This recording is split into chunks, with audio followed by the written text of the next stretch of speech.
Hey YouTube, this is Empath's Guide Part 2.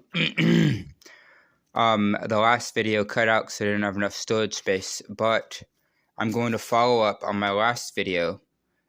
I'm just giving a guide on what to do and how to protect your emotional health. Eat healthy. It seems so simple, but it's true. Spelled it wrong. I'm actually kind of drained myself. Eat healthy. Because as empaths, we're not just susceptible to other people's emotions, but our own physical health gets ailments by other people's negative emotion, which results in acne. I've developed acne since I moved into this complex because everyone around here is so miserable. It leaks to death and misery, so I've gotten ailments to my mental health before from it. 2. Meditate. Try using binaural beats. They actually make you feel good. They can put you to sleep too. 3. Be selective with who you give your energy to.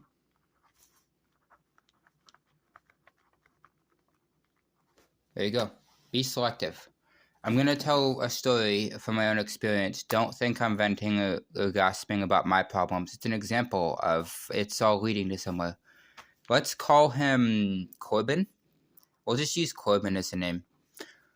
Corbin, when I first moved here, would take advantage of me all the time. Like, when I moved my buddy in who was homeless, I moved him in. You know, we didn't have a lot of food. I wasn't financially stable. I didn't have my crap straight. We'd have cigarettes. He'd come, smoke one, leave. Come, smoke one, leave. Come, smoke one, leave. Like 7 or 6 times a day, and it felt ridiculous. Like, we know he's using us. He knows we know, or he doesn't, because a lot of narcissists or people who don't care think that because you're an empath or you're polite and respectful that you're automatically dumb and don't know what's going on. Sorry, I'm stuttering. I'm kind of drained. Yeah. So he would do that, and then later, like a day later, another neighbor of ours gave us pork chops after he actually already grilled his own pork chops. So as a result, he just grilled. We didn't get offered jack crap. In fact, whenever I come outside, he's grilling with someone. I never get offered that, but he expects me to give him my stuff. It's ridiculous. And another neighbor gave us his leftover pork chops and mashed potatoes from the fridge in a small pan. We had like one pork chop cut in half and some mashed potatoes. He just grilled really big, juicy ones. And I get food we hadn't eaten all day. Again, I wasn't financially stable.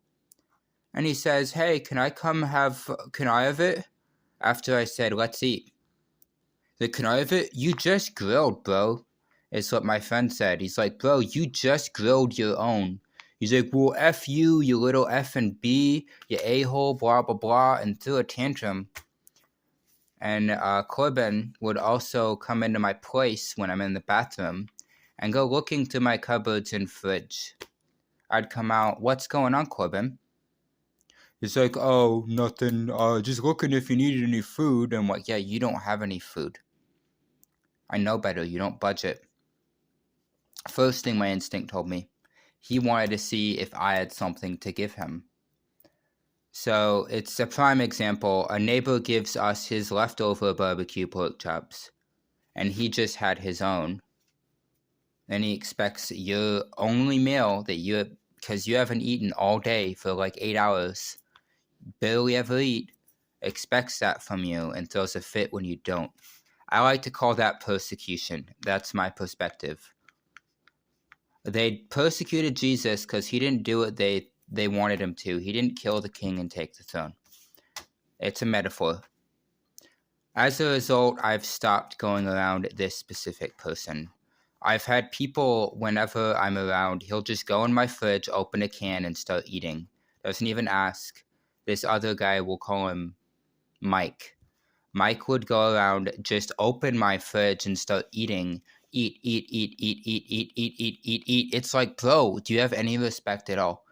And it gets frustrating. So, be selective. It is not your job to help everybody. Remember that. Be careful what you watch and listen to with music and how deeply the music hits you, because we're also sensitive to music, not all of us. Me, myself, I'm multiple empaths in one, so I will use different types of empathy to achieve a goal. Dark empathy, for one, I do use in the right way. I can tell you how to channel that.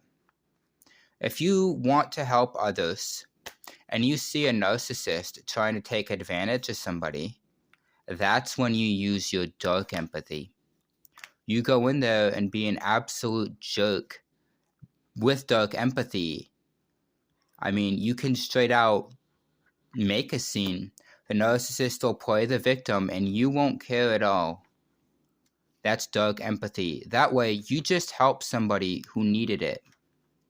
That narcissist was going to take advantage of this person, and you save that person the hassle. And now the narcissist has nothing to take advantage of because you directed the attention off of them and you held your ground. And after you say your piece and they figure out what kind of person the narcissist is, walk away.